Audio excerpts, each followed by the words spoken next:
ավելի ծանր տեսարան, քան տեսնել, թե ինչպես է հայ հոգևորականը շարականով փորձում պաշտպանել հայ առաքելական Սուրբ եկեղեցին հայ ոստիկանից։ Եվ այդ օրվանից հետո շատ ջրեր են անցել, բայց մեր պայքարը հանուն մեր ինքնության, հանուն հայ առաքելական Սուրբ եկեղեցու շարունակվում է։ Մենք տեսել ենք, թե ինչպես է հայ մեծանուն բարերարը Սամվել Կարապետյանը ամիսներ շարունակ անազատության մեջ, որովհետև սատար է կանգնել հայ առաքելական Սուրբ եկեղեցուն։ Ընդամենը մի քանի ամիս առաջ մենք ամբողջ կուսակցությամբ, ամբողջ թիմով այստեղ, այս բակում էինք, և ես նայում էի այն խաչին ու մտածում,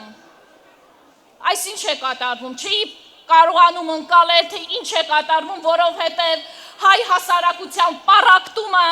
մարմնավորվում էր հենց այդ օրը այդտեղ, որովհետև մենք հայերս եկել էինք պաշտպանելու մեր եկեղեցին, մեր կաթողիկոսին, իսկ մյուս կողմում նրանք էին, նրանք, ովքեր մեզ հետ չէին, նրանք, ում մենք մերժելու ենք հունիսի 7-ին։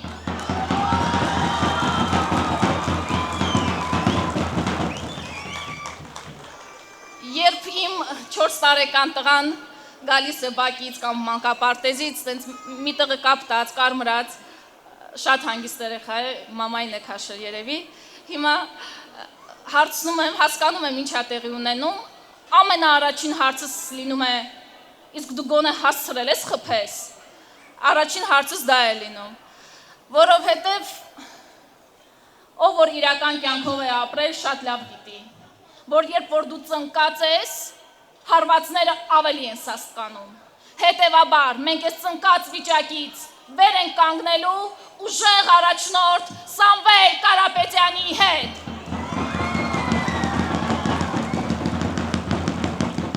Սիրելի ժողովուրդ, մենք կարող ենք անընդհատ դժգոհությունների մի այսպես ցուցակ կազմել, հերթով գնալ, բայց հասկանում ենք, որ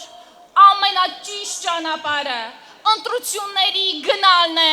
որովհետև ընտրություններով մենք տեր ենք կանգնելու Հայաստանին, հայկական Հայաստանին, որ մեր հազարամյա Հայաստանը մնա հայկական, որ 300,000 ադրբեջանցի չգա այստեղ, որովհետև մենք ուզում ենք ապրել մեր երկրում։ Եկեք այսօր այստեղ բոլորս միասին որոշենք, որ մենք մնում ենք Հայաստանում, ընտանիք ենք կազմում Հայաստանում և զարգացնում ենք մեր Հայաստանը։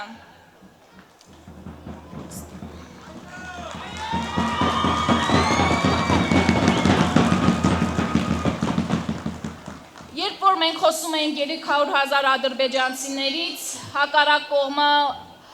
չէր խոսում, հերքում էր, ու վերջերս փոքրիկ խմբակի ղեկավարը ասում է, ես երաշխավորում եմ այդպիսի հարց չկա։ Մի հատ հասկանանք էլի, հետո բա երաշխավորում, որ այն մարդը, ով որ երաշխավորում էր, որ Սյունիքով ճանապարհ չի տալու, այն մարդը, որ երաշխավորում էր, որ Ջերմուկից մի քանի շաբաթից ադրբեջանցիները գնալու են, թե այն մարդը, որ երաշխավորում էր Արցախի անկախությունը և վերջում հայաթափվում է Արցախը ու ինքը լռություն է պահում։ Մենք քեզ երկրորդ շանսը այդ չենք տալու, որովհետև ես քեզ ու ինձ նման շատերը չեն ներում քեզ ու քեզ երկրորդ շանսը չեն տալիս։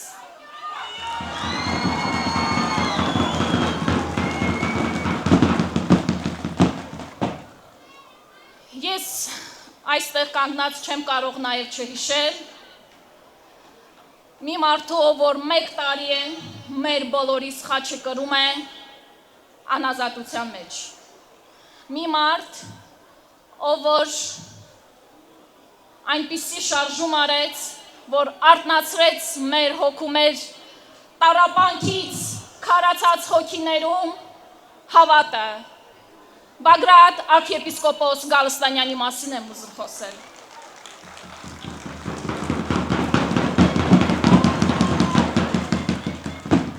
Եվ ընդամենը մեկ մեջ բերում։ Հոգևոր Հայաստանը պիտի հաղթի, ոգու թռիչքը, ոգու վերելքը, մեր ինքնության գիտակցումը պիտի հաղթի։ Հոգևոր Հայաստանը, որտեղ տիրում է միայն սերը եւ հաղթանակները դրանից բխած։ Բաժանորդագրվեք Արմաթ մեդիայի ալիքներին սոցցանցերում, հետևեք մեզ նաև Armat Media AM կայքում։